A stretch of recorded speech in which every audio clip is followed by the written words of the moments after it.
ರಾಮ ರಾಮ ರಾಮ ರಾಮ ರಾಮ ಜಯ ರಾಮ ರಾಮ ರಾಮ ರಾಮ ರಾಮ. ಅಯೋಧ್ಯೆ ಹೆಸರಲ್ಲೇ ಏನೋ ಒಂದು ಪಾಸಿಟಿವ್ ಎನರ್ಜಿ. ಆ ಪ್ರಭು ಶ್ರೀರಾಮನ ಅಂದ ಚೆಂದವ ನೋಡಲು ಮನಸ್ಸು ಹಾತೊರಿತಾ ಇತ್ತು. ಆ ದಿನದ ಚಳಿಯ ನಡುವೆ ಬಿಸಿ ಬಿಸಿ ಸ್ನಾನ ಮಾಡಿ ಬೆಳಗ್ಗೆ ಬೇಗನೆ ಹೊರಡ್ತಾ ಇದ್ವಿ.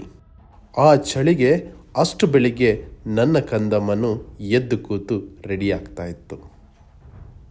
ಬೆಳಿಗ್ಗೆ ಸ್ವಲ್ಪ ಬೇಗನೆ ಹೊರಡಬೇಕು. ಅಯೋಧ್ಯೆ ದೇವಸ್ಥಾನದ ಮುಂಭಾಗಕ್ಕೆ ನಾವು 7 ಗಂಟೆ ಮೊದಲೇ ತಲುಪಬೇಕು. ಇಲ್ಲದಿದ್ದರೆ ನಮ್ಮ ಹೊರಗಿನ ಗಾಡಿಗಳನ್ನು ಒಳಗಡೆ ಬಿಡೋದಿಲ್ಲ ಅಂದಿದ್ರು ನಮ್ಮ ಡ್ರೈವರಣ್ಣ. ಜೈ ಶ್ರೀರಾಮ್ ಅಂತ ಬೆಳಗ್ಗೆನೇ ಅಯೋಧ್ಯೆಗೆ ಹೋಗುವಾಗ ದಾರಿಲಿ ಮಂಜು ಕವಿದ ವಾತಾವರಣ ನಮ್ಮನ್ನು ವೆಲ್ಕಮ್ ಮಾಡ್ತಾ ಇತ್ತು.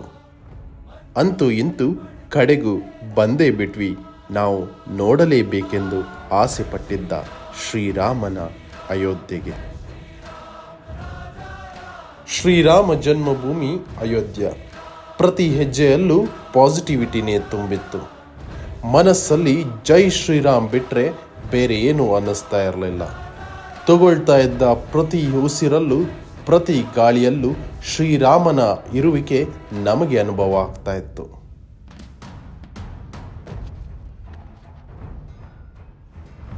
ಅಯೋಧ್ಯೆ ದರ್ಶನಕ್ಕೆ ಮುಂದೆ ಹೋಗಬೇಕು ಅಂದರೆ ನಾವು ಮೊಬೈಲ್ ಪರ್ಸ್ ಎಲ್ಲ ಲಾಕರ್ ರೂಮಲ್ಲಿ ಇಡಬೇಕಾಗಿತ್ತು. ಇಲ್ಲಿನೂ ಯಾವುದೇ ಫೋಟೋ ಹಾಗೆ ವಿಡಿಯೋಗೆ ಅವಕಾಶ ಇರಲಿಲ್ಲ.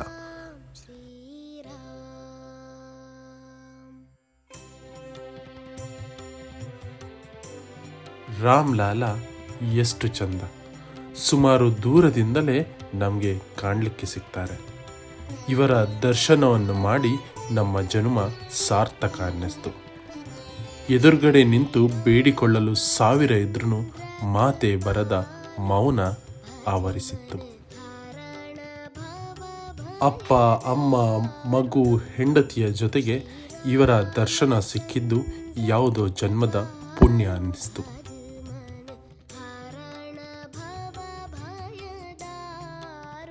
ದೇವಸ್ಥಾನದ ಹೊರಗೆ ಬರ್ತಾ ಇದ್ದಾಗೆ ಸ್ವತಃ ಹನುಮನೇ ಅಯೋಧ್ಯೆಯ ರಕ್ಷಣೆಗೆ ಕಾವಲು ನಿಂತ ಹಾಗೆ ನಮಗೆ ಕಾಣಿಸ್ತಾ ಇತ್ತು.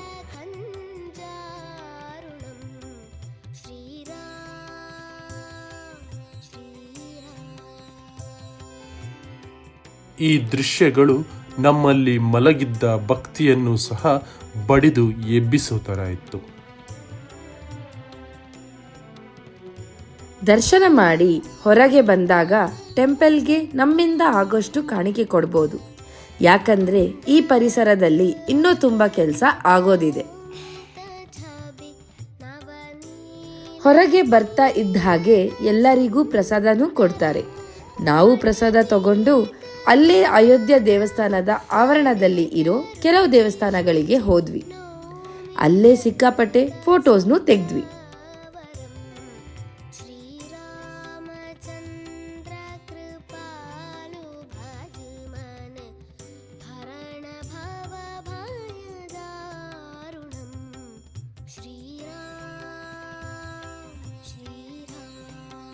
ಅಯೋಧ್ಯ ಗೇಟಿಂದ ನಮ್ಮ ಕಾರ್ ತನಕ ಮತ್ತೆ ಟೋಟೋ ಮಾಡ್ಕೊಂಡು ಬಂದ್ವಿ.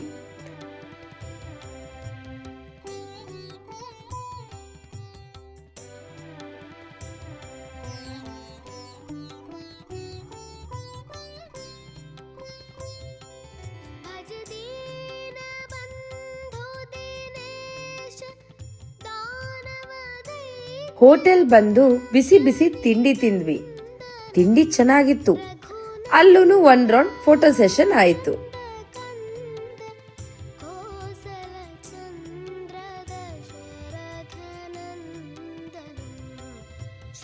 ಫ್ಲೈಟ್ಗೆ ಟೈಮ್ ಇದೆ. ಬೆಳಿಗ್ಗೆ ಬೇರೆ ಬೇಗ ಎದ್ದಿದ್ವಿ. ಸೊ ಅಲ್ಲೇ ಸ್ವಲ್ಪ ನಿದ್ದೆ ಮಾಡಿದ್ವಿ ಆ್ಯಂಡ್ ಫೈನಲ್ ಪ್ಯಾಕಿಂಗ್ ಮುಗಿಸ್ಕೊಂಡು ಚೆಕ್ಔಟ್ ಮಾಡಿ ಹೊರಟ್ವಿ. ಒಂದು ಟ್ರಿಪ್ ಚೆನ್ನಾಗಾಗಬೇಕು ಅಂದರೆ ನಮಗೆ ಅಲ್ಲಿ ಸಿಗೋ ಗೈಡ್ ತುಂಬ ಚೆನ್ನಾಗಿರಬೇಕು. ನಮ್ಮ ಡ್ರೈವರ್ ಅಣ್ಣ ನಮ್ಮನ್ನು ಎಲ್ಲ ಕಡೆ ಸುತ್ತಾಡಿಸಿ ತುಂಬಾ ಚೆನ್ನಾಗಿ ನೋಡಿಕೊಂಡ್ರು.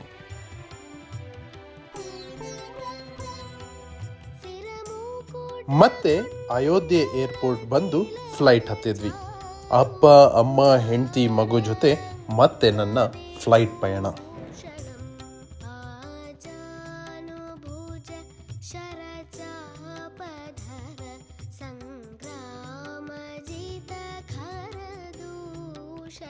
ಮನಸ್ಸಲ್ಲಿ ಕಳೆದ 4 ದಿನದ ಸುಂದರ ಅನುಭವ.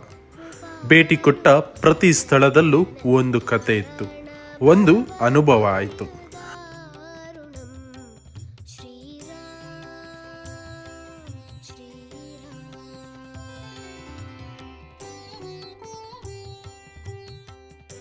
ಅಪ್ಪ ಅಮ್ಮನ ಮುಖದಲ್ಲಿರುವ ಖುಷಿಯ ಕಂಡು ಪಟ್ಟ ಪ್ರಯತ್ನ, ಬಂದ ಪಯಣ ಸಾರ್ಥಕ ಅನ್ನಿಸ್ತು.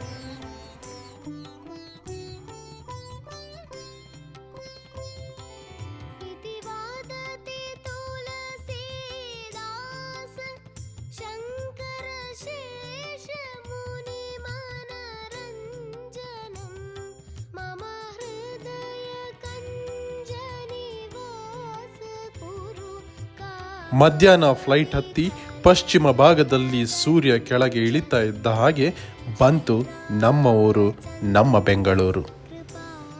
ಕುಟುಂಬ ಸಮೇತ ಅಮ್ಮನ 60ನೇ ಹುಟ್ಟುಹಬ್ಬದ ನೆನಪಿಗೆ ಕಾಶಿ ಅಯೋಧ್ಯೆ ಪ್ರವಾಸ ಸಾರ್ಥಕ ಅನ್ನಿಸ್ತು. ನಮ್ಮನ್ನ ಕೇಳಿದ್ರೆ ಎಲ್ಲರೂ ಹೋಗಲೇಬೇಕಾದ 2 ಪುಣ್ಯ ಸ್ಥಳಗಳು ಇದು ಅನ್ನಬಹುದು. ಕಾಶಿಯಿಂದ ತಂದ ಗಂಗೆಗೆ ಪೂಜೆ ಮಾಡಿ ತಂದಿದ್ದ ಎಲ್ಲ ಪ್ರಸಾದವನ್ನು ಹಂಚೋ ಪುಣ್ಯ ಕಾರ್ಯ ನಮ್ಮದಾಯಿತು.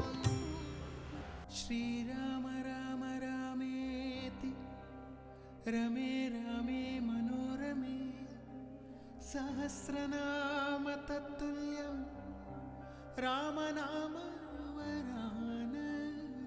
ಇದು ನಮ್ಮ ವಾರಾಣಸಿ ಅಯೋಧ್ಯ ಪ್ರವಾಸದ ಸಂಪೂರ್ಣ ಕತೆ. ಮುಂದಿನ ಸಲ ಇನ್ನೊಂದು ಕತೆ ಜೊತೆ ಮರಳಿ ಬರುವ ತನಕ take care, tata, bye, love you.